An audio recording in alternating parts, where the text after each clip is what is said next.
ভাই, সরকার থেকে green signal পেয়েছে বিসিবি। কিসের গ্রিন সিগন্যাল পেয়েছে সেটাই বলতেছি। পাকিস্তান সিরিজে যাওয়ার কথা বাংলাদেশ ক্রিকেট টিমের, সেইখানে 16 জন ক্রিকেটার খেলতে যাওয়ার কথা, তাই সবাইকেই গ্রিন সিগন্যাল দিয়ে দিয়েছে বাংলাদেশ সরকার। কেমন একটা গ্রিন সিগন্যাল, সেটা হচ্ছে গিয়ে এরকম একটা যুদ্ধ, একটা পরিস্থিতি, ভারত পাকিস্তান যুদ্ধ লেগে গেছে, সেরকম একটা সিচুয়েশনে আপনি বাংলাদেশ ক্রিকেট টিমকে পাঠাচ্ছেন পাকিস্তানে খেলার জন্য। আমি বলবো যে এক হিসাবে হ্যাঁ, বাংলাদেশ যদি খেলার মধ্যে থাকে দ্যাট ইজ ফেয়ার এনাফ, ভালো একটা বিষয়। বাট এখন এই সিচুয়েশনে পাঠানোটাকে খুব বেশি দরকার ছিল? আমার কাছে তো মনে হচ্ছে যে আপনারা জোর করেই খেলোয়াড়দেরকে পাকিস্তান সফরের জন্য পাঠিয়ে দিতে যাচ্ছেন তাদের ইচ্ছার বিপরীতে। তারা ওখানে গিয়ে তো ঠিক মতো খেলতেই পারবে না, চিন্তা করবে এই কি উপর থেকে কোনো ড্রোন পড়লো নাকি, এই কি ভারত কোনো এক স্টেডিয়ামে বোমা হামলা করলো নাকি। মানে কি যে একটা সিচুয়েশন, এরকম সিচুয়েশনে ভাই বাংলাদেশের ক্রিকেট টিমকে পাঠানোর কোনো প্রয়োজন ছিল বলে আমি মনে করি না। পাকিস্তান এর আগেও ক্রিকেট খেলেছে।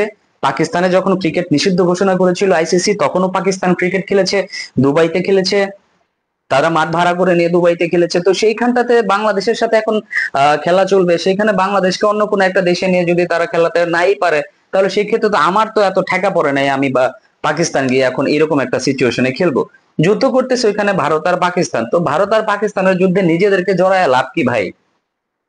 খোদা না খাস্তা, আল্লাহ না করুক, এরকম যদি কোনো একটা ঘটনা ঘটেই বা ঘটেই যায়, তাহলে আপনি কি করতে পারবেন? আপনি যে কোনো কিছু চিন্তা ভাবনা বিশেষ বিবেচনা না করে আপনি আপনার বিসিবি কে, আপনার ক্রিকেট বোর্ডকে আপনি গ্রিন সিগন্যাল দিয়ে দিচ্ছেন, সেটা আপনার আসলে আমি কি বলবো, যে এইখানটাতে অন্যান্য দেশের প্লেয়াররা, বিদেশি ফরেন প্লেয়াররা পিএসএল খেলতে চাচ্ছে না, আইপিএল খেলতে চাচ্ছে না, তারা যার যার দেশে চলে যাচ্ছে।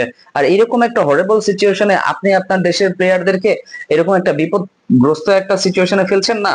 এখানে 16 জন প্লেয়ার না ভাই, 16 জন প্লেয়ারের সাথে তার 16টা পরিবার জড়িত, 16টা পরিবারের সদস্য সংখ্যা 200 300 এরকম হইতেই পারে। তো সেই রকম পুরা টোটাল একটা ফ্যামিলিকে আপনারা টেনশনে রাখবেন পুরো একটা সিরিজ চলাকালীন সময়ে, ব্যাপারটা আসলে যুক্তিসঙ্গত নয়।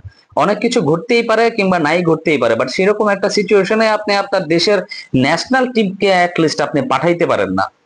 অ্যাটলিস্ট আপনি পাঠাইতে পারেন না, সেটার কি বলবো আসলে, সেটার আহ দায়ভার আপনি তো নিবেন না। আপনি কি নিবেন? আপনি আপনি কি করবেন যদি যদি একটা কিছু ঘটে যায়, আপনার হাতে করার মতো কি থাকবে? তো ওই যদি কথাতে আমরা না যাই, যদি হইলে অনেক কিছু হইতে পারতো, যদি বোমা হামলা না হয়, যদি বোমা না পড়ে, তাইলে কি হইতো, এগুলাতে আমরা না যাই ভাই। যেই সমস্ত বিষয় নিয়ে আমাদের ভিতরে হ্যাজিটেশন কাজ করে, সেই জায়গায় আমরা না হয় নাই গেলাম। আমার পাকিস্তানের সাথে একটা কেন 10টা সিরিজ খেলতে কোনো সমস্যা নাই, কোনো সমস্যা নাই। পাকিস্তান তো আগেই একটা কথা আগেই বলছি, পাকিস্তান আগেও দেশের বাইরে, তাদের দেশের বাইরেও সিরিজ অ্যারেঞ্জ করেছে। তো তারা যদি বাংলাদেশের সাথে খেলতে এত বেশি উদ্বিগ্ন হয়, অন্য কোনো দেশে কেন আয়োজন করতেছে না? এরকম একটা সিচুয়েশনে যদি বাংলাদেশি কোনো প্লেয়ারের সামান্যতম ক্ষতি হয়ে যায়, যেমনটা শ্রীলঙ্কার গাড়ির উপরে হামলা হয়েছিল, শ্রীলঙ্কার গাড়িতে গুলি করা হয়েছিল, সেরকম একটা সিচুয়েশন যদি বাংলাদেশ ক্রিকেটের উপরে যায়, তাহলে সেটার দায়ভারটা কি নিবে কে? এটা দায়ভার নিবে কি ভাই? একজন মানুষের যদি জীবন চলে যায়, পরে আপনি 1 কোটি কেন, 10 কোটি দেন, 20 কোটি দেন, 50 কোটি করে ক্ষতিপূরণ দেন এক একটা পরিবারকে, কিন্তু সেই মানুষটাকে তো আর আপনি আর কখনো ফিরিয়ে দিতে পারবেন না। তো আমার কাছে কেন যেন মনে হইতেছে বিসিবির এটা একটা বাজে সিদ্ধান্ত। সরকারের তরফ থেকে এটা গ্রিন সিগন্যাল না, আমার কাছে মনে হচ্ছে যেন এটা একটা রেড অ্যালার্ট, একটা রেড সিগন্যাল অ্যাকচুয়ালি সেই জাতীয় টিমের ক্রিকেটারদের জন্য।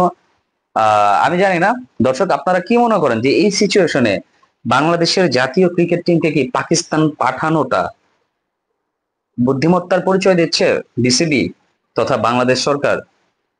যার যাই মনে হয় সেটা অবশ্যই ভিডিওতে কমেন্টস করে জানিয়ে দিবেন। সবাই ভালো থাকবেন, সুস্থ থাকবেন। আসসালামু আলাইকুম।